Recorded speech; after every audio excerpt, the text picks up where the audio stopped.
Bonjour, il y a des rencontres qui marquent une trajectoire, des regards qui nous invitent à nous poser plus droit sur notre vocation. C'est mon expérience avec Christine Castan, coach senior, formatrice de coach, directrice de l'univers de coaching à HEC. Elle fut pour moi une ligne rouge, c'est cette ligne de clarté intérieure qu'on traverse rarement sans sincérité. Dans notre conversation d'aujourd'hui, nous explorons un thème puissant du développement personnel qui exige beaucoup de courage. C'est la sincérité envers soi et aussi la transmission. Transmettre, est-ce finalement se révéler ou tout simplement un passage de relais?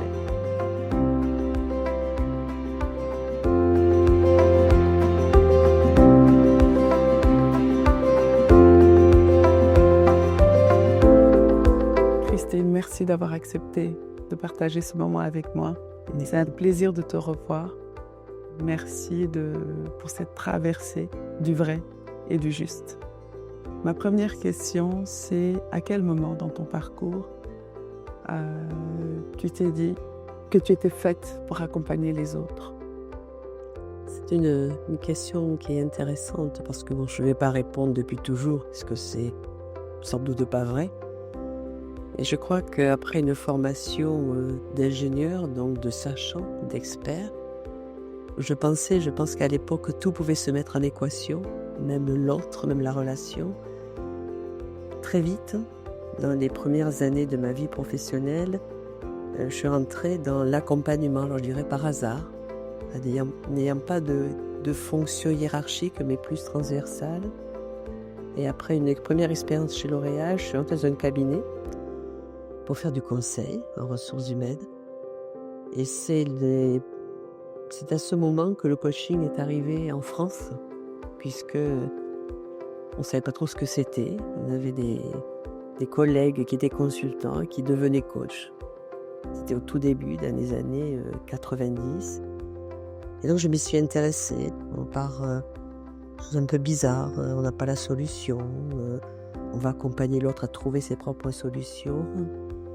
Et j'ai envie de dire que ce qui a vraiment profondément marqué le début de ma vie d'accompagnante, c'est une expérience personnelle. Ouais. J'ai 2 enfants, dont un fils aîné, qui n'a jamais aimé l'école, vraiment jamais. Avec une mère ingénieure, un fils qui n'aime pas l'école, c'est dur. Et j'ai compris par l'échec final, que tant que j'aurais un projet pour lui, il n'y aurait pas de projet pour lui. Oui. Voilà, et ce jour-là, dans la douleur, j'ai lâché. J'ai appris à lui faire confiance et comme par hasard, il a pris sa vie en main. Ça a marché? Ça a marché, il avait 20 ans, il a refait des études et aujourd'hui, c'est un chef d'entreprise et un homme très responsable.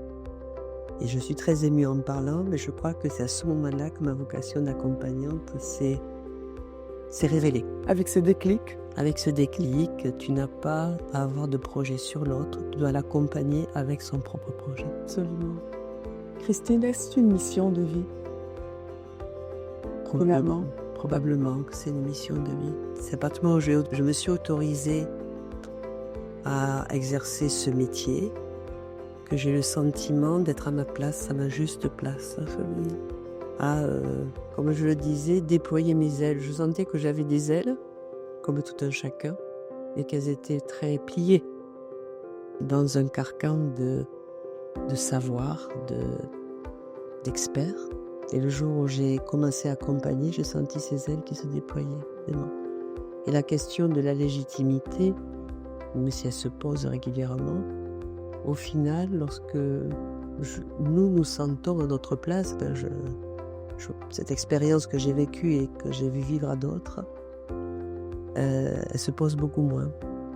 Ça ne veut pas dire qu'on ne se trompe pas, ça ne veut pas dire qu'on fait des erreurs, ça ne veut pas dire qu'il ne faut pas progresser, qu'il faut continuer à progresser, mais ce sentiment d'être à la bonne place. Absolument. Et aujourd'hui, Christine, comment tu sais que tu es toujours alignée à cette mission? En tant que coach senior, quand je dis coach senior, c'est avec toute l'expérience, toute cette traversée. Je crois que ce sont mes clients dans le coaching ce sont mes élèves dans la formation Oui, qui quelque part me le renvoient. Et ça ne veut pas dire que c'est toujours simple. C'est pas un résultat. Être aligné, c'est un processus. Il y a des moments où on sent que, et puis on revient là-dessus. Mais c'est surtout les autres qui, peut-être par leur cheminement, vous font dire que là, vous êtes à la bonne place, au bon endroit, pour pouvoir les accompagner à... Moi, j'ai toujours, quelle est ma mission, puisqu'on parle de mission de vie, c'est d'accompagner les personnes à prendre leur vie en main. Alors c'est vrai que si on veut employer des mots plus savants, moi, ma mission de vie, elle, aujourd'hui, après des années de réflexion, mais aussi d'expérience, surtout le maillage entre l'expérience et la réflexion, j'ai 3 piliers qui est conscience, responsabilité, liberté. Accompagner les personnes à augmenter leur niveau de conscience, à savoir de quoi ils sont responsables, de quoi ils ne sont pas responsables, et à oser se sentir libre dans un environnement qui a des contraintes fortes. Pour moi, c'est ça, ma mission de vie. Ça tourne autour de ça. Prendre sa vie en main. Ouais. Christine, est-ce qu'il y a dans l'accompagnement et aussi dans la transmission une vérité intérieure? La bonne question, c'est est-ce que coacher, finalement, c'est une thérapie personnelle? C'est un vaste sujet. Et comme tu le sais, souvent la question qu'on se pose, coaching, thérapie, la différence. À minimum, je pense que le coaching a des effets thérapeutiques. Oui. Ensuite, je pense que la vie en soi est thérapeutique. Et que le coaching, c'est un accompagnement par rapport à un processus vivant. Alors peut-être qu'on aborde des sujets moins sensibles, moins durs que la thérapie.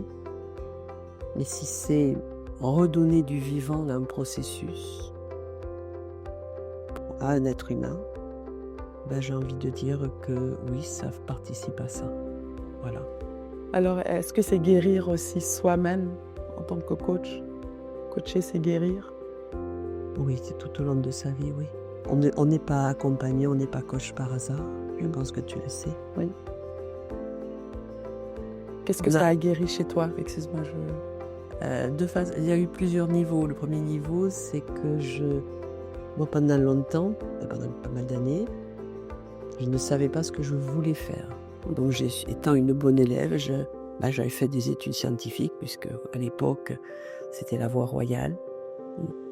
Donc, une formation d'ingénieur, sans vraiment le désir de... Et c'est vrai que ma notion de projet professionnel, qu'est-ce que moi j'ai vraiment envie de faire, était assez absente. Et comme par hasard, j'accompagne beaucoup là-dessus. Donc, à travers cet accompagnement-là, peut-être que j'accompagne comme j'aurais aimé être accompagnée. Absolument. Il y a peut-être un peu de ça. Et si cette expérience peut permettre à d'autres de trouver leur direction, ben c'est bien. C'est peut-être le sens de notre rencontre ce matin. Probablement. J'en suis la preuve vivante. Alors, dans ton parcours de coach, Christine, quel est le silence ou le renoncement qui t'a le plus transformé? Lâcher sur le savoir. C'est-à-dire? C'est-à-dire que pendant très longtemps, j'ai pensé, pendant la première partie de ma vie, et c'est comme ça que je m'étais construite sur plus je saurais de choses, plus je maîtriserais. Oui.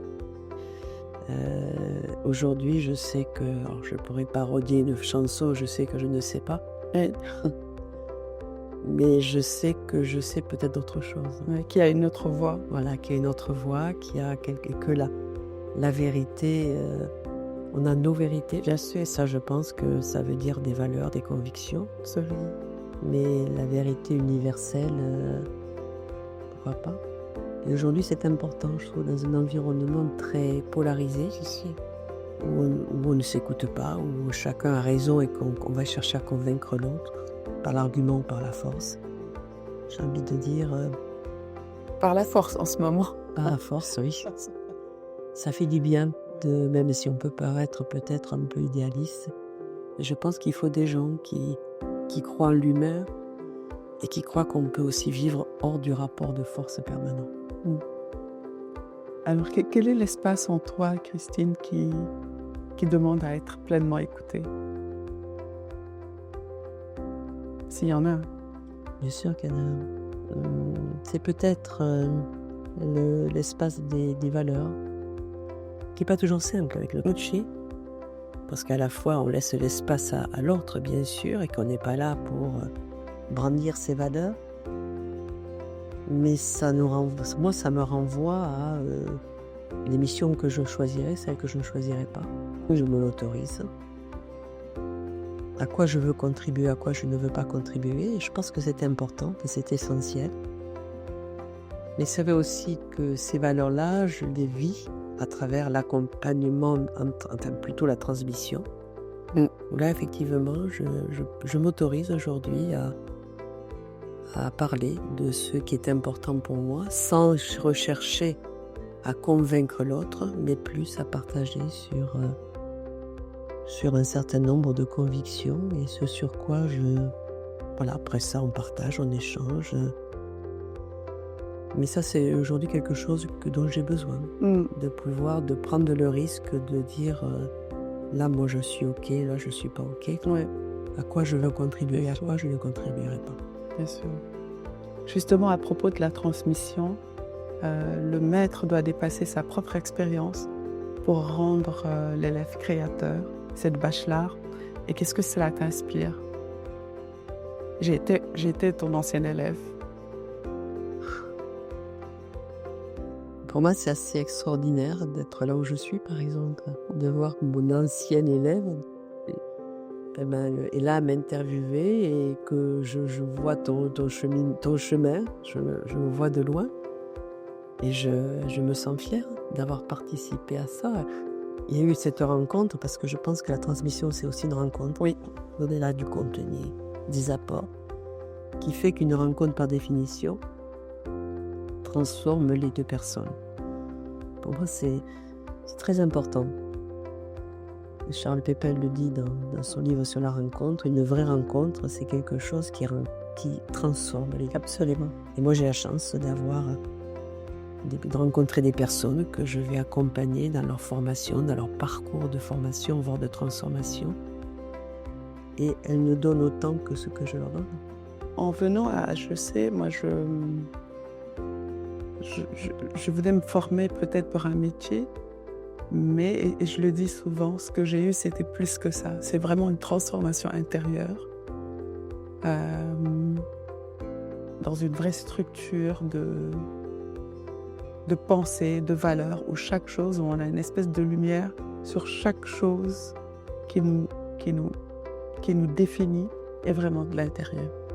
Oui, effectivement, c'est une transformation, absolument.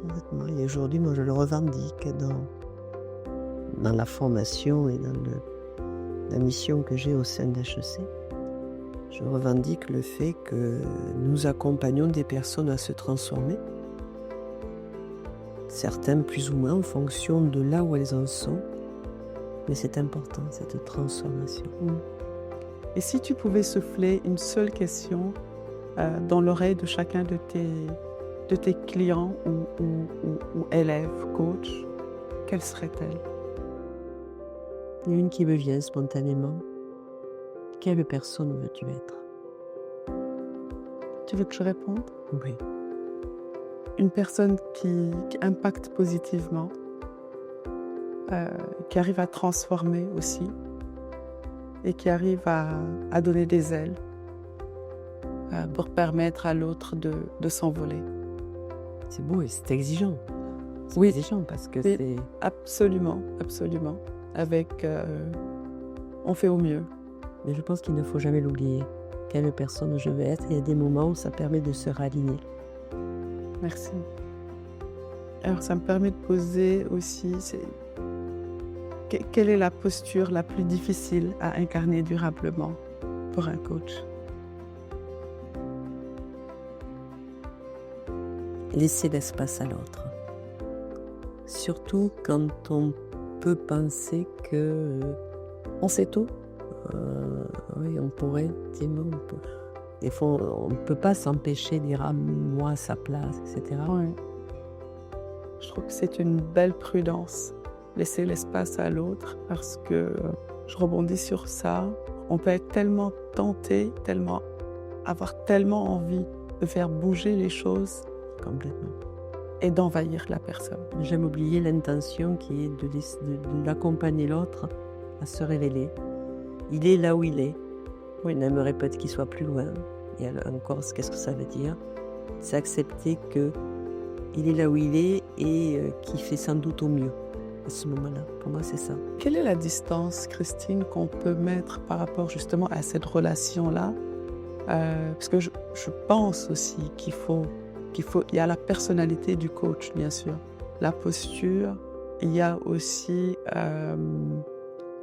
ce que j'appelle le rapport avec l'autre et quelle distance justement il faut mettre pour lui laisser son espace et en même temps être proche. C'est très complexe ça parce que dans la relation, le coach, il a sa place. La relation se crée parce qu'il y a deux êtres humains qui, à un moment donné, vont créer une connexion. Donc, le coach, il est dedans avec son professionnalisme, mais aussi la personne qu'il est. N'empêche que, je pense qu'en tant que coach, on doit aussi avoir aussi ce pas de côté, qui est qu'à la fois je suis dans la relation à l'autre, et à la fois je suis en conscience que il y a autre chose, puisqu'à un moment donné, cet accompagnement va se terminer, et c'est l'essence même du coaching, de façon à être sur l'autonomie et pas la dépendance, et que la personne, ce pas de côté fera que je disparaîtrai de sa vie. Mais à un moment donné, il y aura eu cette rencontre qui l'aura impacté, Oui. puisque tu parles d'impact, mais avec toujours le fait que j'ai quasiment une obsession de l'autonomie. Est-ce que tout ce que je fais avec mon coaché est au service du coaché et de l'autonomie? Parce que je ne suis pas là pour... Par contre, dans la relation, je suis pleinement avec lui et aussi je suis à côté. Donc c'est cette forme presque dont, je ne sais pas si c'est un nom, c'est apprendre à être à la fois dans la relation et à côté. Parce que moi j'aime bien le à côté, au-delà de la posture basse ou la posture haute, qui fait qu'à un moment donné, la personne, elle va pouvoir s'éloigner de nous. Coacher, c'est rendre autonome. Ah oui, bien sûr, c'est rendre autonome dans un processus vivant. Voilà, je trouve qu'aujourd'hui, ce mot processus vivant, il faut vraiment le questionner. Je reviens à toi, Christine. Quelle est aujourd'hui ton hygiène de coach? Qu'est-ce qui te permet, parce que effectivement, moi, c'est un de mes sujets, je crois beaucoup à l'altérité. Je crois beaucoup aussi à l'approche centrée sur la personne de Carl Rogers. Comment être proche et en même temps sans se perdre, sans s'oublier en tant que coach? Alors, il y a déjà les éléments classiques du coaching, c'est être en supervision, et je suis en supervision, et de temps en temps, je refais, comme on dit, une tranche de thérapie. Voilà. Je pense que c'est un minimum, mais pour moi, c'est aussi régulièrement approfondir d'autres approches. Je me suis formée à la logothérapie il y a 3 ans, parce que je m'intéressais beaucoup au sens, et de devenir apprenant, je trouve que ça aide, oui. D'abord pour soi, mais aussi pour se repositionner lorsqu'on est formateur. Il y a quelques temps, je travaille aussi sur les pratiques narratives, donc c'est aussi acquérir d'autres grilles de lecture, dans lesquelles je suis dedans. Pour les pratiques narratives, ça m'a permis aussi de revisiter mon récit de vie. Et je pense que à travers cette approche-là et le travail que j'ai fait, je pense que j'ai densifié ma posture de coach. C'est pas mettre une couche de plus, mais c'est plutôt mettre dans le tissage, un fil de plus. Oui. C'est simple de revisiter son récit de vie? Non, non, c'est pas si simple que ça, parce qu'on peut se rendre compte qu'il y a un certain nombre de croyances, de récits dominants, comme on dit, sur lesquels on a construit sa vie, et que de les fragiliser, voire de les questionner, oui, ça remet en cause des choses, hein, quelle que soit l'étape de vie. Il y a eu des choses qui ont été remises en cause? Oui, oui. Moi, j'ai découvert que j'ai fait émerger un récit autour de l'émancipation. Au final, aujourd'hui, ma vie, je peux l'éclairer par ce prisme-là. L'émancipation, qui est quelque chose de plus subtil que la liberté. Là, comme je disais souvent, j'avais la liberté, où je cherchais la liberté, et la relation entre le lien et la liberté était compliquée pour moi. Et aujourd'hui, j'ai l'impression qu'après, en travaillant sur cette notion d'émancipation, le lien et la liberté ne sont pas incompatibles, au contraire. Mmh. La liberté est sans doute au service du lien. Et j'ai mis un certain nombre d'années pour le comprendre et en prendre conscience. Et pour moi, c'est en train de changer ma vie. La liberté n'est peut-être pas la finalité, mais c'est peut-être une façon d'arriver au vrai lien, à la vraie relation. Une relation où les deux se sentent libres et responsables. Et ça, je pense que intellectuellement, je comprenais, mais je pense que je ne le ressentais pas. Et c'est grâce à ce parcours-là que je commence à sentir que ce ne sont pas deux notions incompatibles, mais complémentaires. Ça vient compléter, est-ce que ça vient compléter un peu quelque part, parce que je me souviens, on avait travaillé sur ça, ça vient travailler quelque part, ça a un lien avec l'être culturel, le fait de repenser à ça avec son propre être culturel. Exactement, et oui, voilà, c'est un concept donc, qui n'est pas de moi, mais que je trouve intéressant. C'est tout ce que l'on vit, tous ces sédiments, hein, puisque c'est ça, c'est des sédiments qu'on a, de quelle famille on est, etc. Quel récit on en fait? Absolument. Et c'est ça qui est intéressant, et que on change peut-être pas les sédiments, mais on peut changer le récit. Et qu'on se construit, et on construit son identité sur les récits qu'on fait de sa vie. Absolument. Et ça, pour moi, c'est quelque chose que je découvre et que j'utilise ou que je fais expérimenter de plus en plus à mes clients sur des récits qui soient beaucoup plus porteurs de vie par rapport à des récits qui plombent. Oui, porteurs de vie, c'est-à-dire le contenu de nos vies, plus notre cheminement. Le contenu, la perception, le sens qu'on y donne surtout. Oui. Le sens qu'on y donne, qui fait que pour un même événement, quel sens je donne. Voilà. Et ça, pour moi, c'est essentiel.